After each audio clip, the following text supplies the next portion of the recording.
Demek günlerin bir günü müşterimiz var.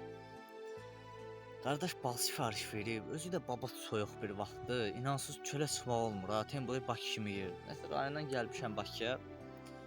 İndi qardaşla danışmışam, digər sifarişləri verdim, gedim onun sifarişini də verməyə.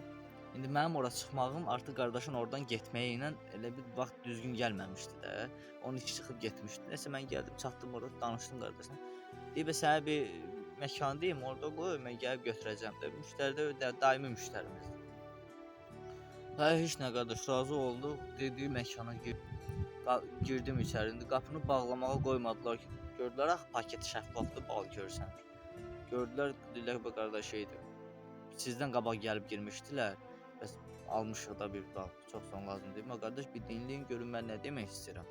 Fikrimi dinləyin, demək istədiyimi dinləyin. Ondan sonra istəyirsiniz qovarsınız mənə, problem deyil. Burada qalası deyiləm. 200 bala ilə də vermişəm təhvil, calaşdırdım bunları. İşte qayıdıb getdim. Yəni məsələ bu idi ki, bunu demək istəyirəm ki, bir-birimizə qarşı hörmətlə yanaşaq, səbrlə yanaşaq. Hər bir insanın yəni diksiyası yaxşı olmaya bilər. Yəni öz fikrini düzgün çatdırmaya da bilər. Əslində başqa bir şeyi başqa formada izah eləmək istəyir. Tamam başqa bir formada onu tələffüz edir. Ondan asılı deyil. Yəni bacarığı o qədərdir. İndi potensialı yoxdur da. Onun üçün də bir-birimizə qarşı hörmətlə yanaşaq. Və qardaş sən də burada görürsənsə təşəkkür edirəm sənə də. Ən azından tanıdım səni.